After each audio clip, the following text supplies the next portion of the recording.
तो अग्निहोत्र के लिए 5 चीजें हैं। जंगल में चरने वाली गाय के गोबर के कंडे नहीं है तो शहर के लोग खरीदे।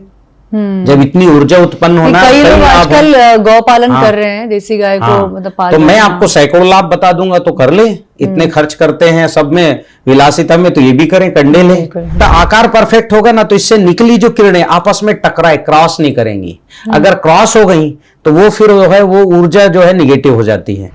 तो ठीक सूर्योदय सूर्यास्त में हमें जो है मतलब सीधे बैठना चाहिए, उस समय कुछ काम नहीं करना चाहिए। तो अग्निहोत्र के लिए 5 चीजें हैं। जंगल में चरने वाली गाय के कंडे, देसी गाय जिनके सींग है, झालर है, ठीक है। अभी जो गाय बांध लेते हैं ना, उनको खली चूनी खिलाते हैं, उनका भोजन सही नहीं है। क्योंकि गाय का भोजन घास है, सूखा घास नहीं, हरा घास। तो जंगल में चरने वाली गाय के गोबर के कंडे नहीं है तो शहर के लोग खरीदे। जब इतनी ऊर्जा उत्पन्न होना, कई लोग आजकल गौ पालन कर रहे हैं, देसी गाय को मतलब पाल तो मैं आपको सैकड़ों लाभ बता दूंगा, तो कर ले। इतने खर्च करते हैं सब में, विलासिता में, तो ये भी करें, कंडे ले। फिर उसके बाद जो है देसी गाय के दूध से बने दही से और ठीक सूर्योदय सूर्यास्त में जो बिलौना विधि से मटके में जो करते हैं, उससे निकले हुए मक्खन का घी 100 ग्राम ले ले, चलेगा 4-5 महीने, ठीक है। फिर उसके अलावा चावल बिना टूटा हुआ पॉजिटिव चावल, आजकल जो है ना पूरे बाजार में निगेटिव चावल हैं, मतलब उसकी ऊर्जा ऋणात्मक है, क्योंकि मिट्टी निगेटिव हो गई है, दुर्गंध से भर गई, केमिकल से भर गई। तो टीसीबीटी प्राकृतिक खेती का उगा हुआ चावल या जैविक जो अच्छा जैविक खेती कर रहा है पॉजिटिव स्तर, उसका वहां का चावल 1-8 किलो चावल ले ले, वो भी चलेगा 5-6 महीने, ठीक है। फिर इसके अलावा और चावल बिना टूटा हुआ हो। फिर इसके अलावा जो है 5वां है पात्र, तांबे का पात्र हो, निश्चित आकार का, आकार तय है। क्या आकार है? हाँ, आकार है ऊपर जो है वो 14.5 गुणा 14.5 सेंटीमीटर, नीचे 6.5 गुणा 6.5, और लंबाई है नहीं, नीचे जो है 5.5 गुणा 5.5 नीचे का तल का, ऊपर 14.5 और लंबाई है 6.5। इसी आकार का पात्र चाहिए। ये मिट्टी का भी हो सकता है, पर आकार परफेक्ट हो। और मिट्टी में कई बार आकार जो है ये परफेक्शन नहीं आ पाता, नहीं आ पाता। हाँ, जैसे क्या होता है, आकार परफेक्ट होगा ना, तो इससे निकली जो किरणें आपस में टकराए, क्रॉस नहीं करेंगी। अगर क्रॉस हो गई तो वो फिर जो है वो ऊर्जा जो है निगेटिव हो जाती है। तो जैसे कि ये जो आप माप बता रहे हैं, हाँ, इस मेजरमेंट का भी परफेक्ट चाहिए। मैं भारत भर में घूमता हूँ, 10 साल से अग्निहोत्र करा रहा हूँ, सिखा रहा हूँ, तो मेरे को पता है जिन्होंने भी ये जो है माप ठीक नहीं रखा, उनके कंडे में उनका कंडा एक्टिवेट नहीं होता और उसका भस्म जो है एनर्जेटिक नहीं होता और निगेटिव अलग हो जाता है। तो ये 4 चीजें आपने बताई। और 5वां है समय, ठीक सूर्योदय में करना। तो मैं आपको समय से आपको महत्व बताना शुरू करता हूँ। ठीक सूर्योदय में आहुति देना।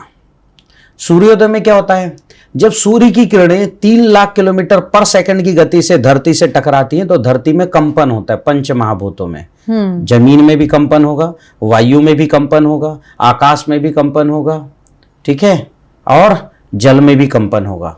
मतलब हमारा शरीर पंच महाभूतों से बना है, तो पूरा शरीर उस समय रिदम में आएगा, कंपन में आएगा। उस समय हमारी दोनों नाक चलने लग जाती है। अभी हमारी एक ही नाक चलती है, ईड़ा या पिंगला, अक्सर एक ही रहती है। 2.5 घंटे में बदलते रहती है। उस समय दोनों नाक सक्रिय हो जाते हैं। इसका मतलब अगर बाएं नाक सक्रिय है तो दाहिने अंग में ऊर्जा जाती है, दाहिना नाक सक्रिय है तो बाएं में जाती है। और जब दोनों नाक सक्रिय तो सुषुम्ना, सीधे श्वास लेंगे, वो हमारी जो रीढ़ की हड्डी ना यहाँ से ऊपर तक, उसमें ऊर्जा जाएगी, तो सुषुम्ना चक्र एक्टिव होगा। तो ठीक सूर्योदय सूर्यास्त में हमें जो है मतलब सीधे बैठना चाहिए, उस समय कुछ काम नहीं करना चाहिए 2 मिनट के लिए, ठीक है। उस समय गहरी सांस भी लेना चाहिए, और गहरी सांस ले रहे हैं तो पौधों के बीच हो तो अच्छा है। और उस समय घी चावल की आहुति दे दें, और घी और चावल के जलने से 5 गैसें निकलती हैं, तो और अच्छा हमारा श्वास अच्छा हो जाएगा, ऊर्जा का स्तर बढ़ जाएगा। अब जैसे जो है ठीक सूर्योदय में हमने घी और चावल डालना है, किसमें, गाय के जलते हुए गाय के गोबर के जलते हुए कंडों में अग्निहोत्र पात्र में रखें और लाल अलाव 400 डिग्री टेम्परेचर क्रिएट होना चाहिए। जैसे उसमें घी चावल डालेंगे, सुबह का मंत्र है सूर्याय स्वाहा सूर्याय इदम नमः। फिर दूसरा मंत्र प्रजापतये स्वाहा प्रजापतये इदम नमः। जैसे ये बोल के आप जो है घी चावल डालेंगे 5 गैसें निकलेगी। उस पात्र के अंदर परमाणु विखंडन होगा एक प्रकार का, क्योंकि बिना परमाणु विखंडन हुए, परमाणु के टूटे ये 9 ऊर्जाएं और जो है पंच महाभूत की तन्मात्राएं नहीं निकल सकती, 7 रंग नहीं निकल सकते। ये 7 रंग या तो सूर्य से निकलते हैं या हमारे अग्निहोत्र के इससे निकलते हैं। मैं चाहूंगी एक बार दर्शकों को ये जो आप बता रहे हैं ना, ये देखिए मैं अग्निहोत्र करता हूं तो ये देखिए आप मुझे दीजिए, है ना, मैं आपको भेज भी दूंगा, 7 रंग निकलते दिख रहे हैं। ठीक है जी। तो अब जो है ये तन्मात्राएं तब निकलेंगी या 9 ऊर्जाएं तब निकलेगी जब परमाणु विखंडन होगा। तो इस प्रकृति में सबसे लचीला परमाणु घी और चावल में है।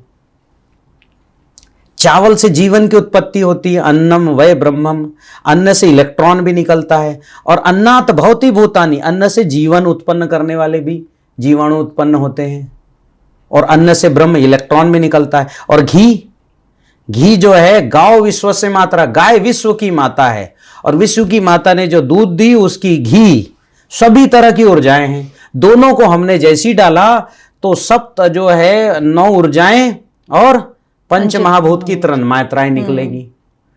तो तन्मात्राएं जो है पंच महाभूतों का भोजन है, वो प्रसन्न। जिस घर में यज्ञ होता है वहां देवता निवास करते हैं, या अथर्ववेद का वाक्य है। ठीक है, देवता यानी आपने सूक्ष्म अणुओं को भोजन दिया तो आपके घर में आएंगे कि नहीं दौड़ते हुए, हमारा भोजन मिल रहा है, भोजन मिल रहा है। तो हमारे घर में देवता आ गए, यानी वही परमाणु से जो सूक्ष्म इकाइयां हैं वो हमारे क्वार्क और शिव तत्व, विष्णु तत्व, ब्रह्म तत्व सब आ गए। ये सारे अणु आ गए, सारी छंद आ गई, शैलपुत्री, ब्रह्मचारिणी, चंद्रघंटा। और ये 9 ऊर्जाएं नहीं, 64 योगिनी, क्योंकि 9 ऊर्जाओं से 64 योगिनी बनती, वो भी आ गई हमारे घर में। अब जो है अच्छा इस समय तो ये आ गए, और आपके दोनों नाक चल रहे हैं, तो आप गहरा श्वास लोगे तो सुषुम्ना में ये सारी ऊर्जाएं पहुंच जाएंगी। अब मुझे लगता है जो आप कह रहे हैं कि इस समय पे अगर कुछ आप मैनिफेस्ट करें, हाँ, तो वो भी शायद पूरा होगा। हाँ बिल्कुल। आप जिस निर्माण की स्थिति में आप जान, जैसे गर्भस्थ माता ये करे तो गर्भ में वो बच्चे का बहुत बढ़िया निर्माण होगा। उसको सात्विक ऊर्जा नहीं, 9 ऊर्जाएं और सब तन्मात्राएं मिलेंगी। इसलिए आवश्यक है इस समय अग्निहोत्र करना, सबको आवश्यक है।